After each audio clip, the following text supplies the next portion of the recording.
मैं पाकिस्तान नहीं जाना चाहती सर। क्या गुहार लगाएंगे अब मोदी जी से? मैं यही गुहार लगाऊंगी मोदी जी और योगी जी से। मैं इनकी शरण में हूँ, मैं इनकी अमानत हूँ। बेटी पाकिस्तान की थी, बहू भारत की हूँ, मुझे यहाँ रहने दिया जाए। मैं पाकिस्तान की बेटी थी लेकिन अब भारत की बहू हूँ। मैं सचिन की पत्नी हूँ, उनकी अमानत हूँ। पाकिस्तान नहीं जाना चाहती, मुझे यहीं रहने दिया जाए। ये बयान है सीमा हैदर का, एक ऐसा नाम जो एक प्रेम कहानी की वजह से चर्चाओं में आया और अब एक राष्ट्रीय बहस का केंद्र बन गया है। पहलगाम हमले के बाद बढ़ा तनाव और साथ ही साथ बढ़ी पाकिस्तानियों की वापसी की मांग। हाल ही में जम्मू कश्मीर के पहलगाम में हुए आतंकी हमले में 27 निर्दोष लोगों की मौत ने पूरे देश को झकझोर दिया है। इस घटना के बाद देश में गुस्सा है और ऐसे सभी पाकिस्तानी नागरिकों को देश से बाहर भेजे जाने की मांग उठने लगी है जो लॉन्ग टर्म वीजा या अवैध तरीके से भारत में रह रहे हैं। ग्रेटर नोएडा के रबुपुरा गांव में रह रही सीमा हैदर का नाम भी इसी बहस का हिस्सा बन चुका है। 2 साल पहले पबजी से शुरू हुई थी ये प्रेम कहानी, जब सीमा और सचिन की मुलाकात इसी पबजी गेम के जरिए हुई। दोस्ती धीरे धीरे प्यार में बदली। सीमा का दावा है कि पाकिस्तान में उसका तलाक हो चुका था और वो अपने पूर्व पति गुलाम मोहम्मद से बेहद परेशान थी।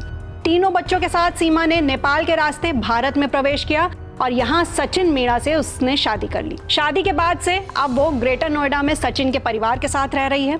हाल ही में उसने एक बेटी को जन्म दिया है जिसका नाम है मीरा। अगर मुझे पाकिस्तान भेजा गया तो मेरी और मेरी बेटी की जान को खतरा है। सीमा हैदर ने एक वीडियो संदेश में ये कहा है कि उसने अब हिंदू धर्म अपना लिया है। उसका दावा है कि पाकिस्तान लौटने पर कट्टरपंथी उसकी और उसकी बेटी की हत्या कर सकते हैं, इसलिए वो भारत में रहना चाहती है और सरकार से नागरिकता देने की अपील कर रही है।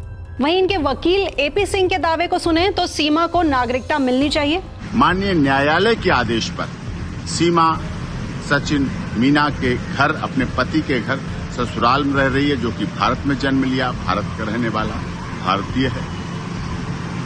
देश के महामहिम राष्ट्रपति जी के यहाँ उसकी याचिका लंबित है। सारे ओरिजिनल डॉक्यूमेंट जो पाकिस्तान से लाई थी सब सीमा के एटीएस के पास है, जांच कर रही है। सीमा अपने ससुराल और अस्पताल के अलावा आज तक कहीं नहीं गई। नवजात बच्ची उनके साथ है, भारत में बेटी। उसका सर्टिफिकेट उत्तर प्रदेश की माननीय सरकार ने जारी कर रखा है, बर्थ सर्टिफिकेट, और उसके आधार पर है, भारत में रह रही है। उससे इसने पहलगाम की घटना, जो दुखद घटना है, उससे इसका जोड़ना बिल्कुल गलत है। जो लोग आलोचनावश ऐसा जोड़ रहे हैं, उसकी स्थिति को देखें। भारत की अब बहू है, मीना समाज की सम्मान है और रबुपुरा में रह रही है। जी हाँ, सीमा की तरफ से उनके वकील एपी सिंह ने कानूनी पक्ष सामने रखा है। उन्होंने बताया कि सीमा की बेटी मीरा का बर्थ सर्टिफिकेट उत्तर प्रदेश सरकार की ओर से जारी किया गया है। सीमा ने सनातन धर्म को स्वीकार किया है और एक भारतीय नागरिक से शादी की है। सीमा ने कभी पहलगाम या जम्मू कश्मीर का दौरा नहीं किया, इसलिए उन्हें आतंकवादी हमले से जोड़ना बिल्कुल गलत है। उनका तर्क है कि अब सीमा भारत के नागरिक से विवाह कर चुकी हैं और एक भारतीय बच्ची की मां हैं, इसलिए वो भारत की नागरिकता की हकदार हैं। तो अब आपको बताते हैं कि क्या कहता है भारत का नागरिकता कानून। भारत का नागरिकता अधिनियम 1955 कहता है कि कोई भी विदेशी नागरिक अगर कुछ शर्तों को पूरा करता है तो वो नेचुरलाइजेशन के जरिए भारतीय नागरिकता प्राप्त कर सकता है। इस प्रक्रिया में नॉर्मली आवेदक को कम से कम 12 साल भारत में रहना होता है, लेकिन कुछ मामलों में राष्ट्रपति विशेष अनुमति के तहत नागरिकता दे सकते हैं। तो क्या अब सरकार उन्हें भेजेगी वापस?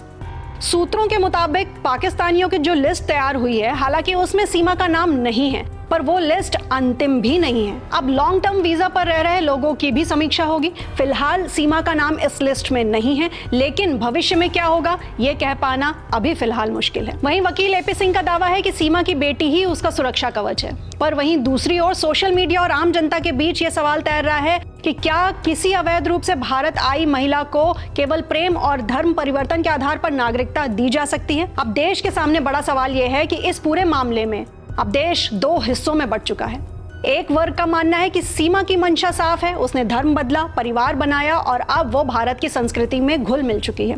वहीं दूसरा पक्ष कहता है कि कानून से बड़ा कुछ नहीं, अवैध रूप से आए व्यक्ति को नागरिकता देना देश की सुरक्षा के लिए खतरा हो सकता है।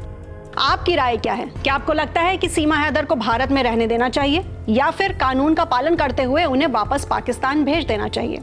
कमेंट सेक्शन में हमें अपनी राय जरूर शेयर करें, क्योंकि ये सिर्फ एक महिला की कहानी नहीं, ये एक देश के कानून, धर्म, संस्कृति और सुरक्षा से जुड़ा मुद्दा है। नमस्कार।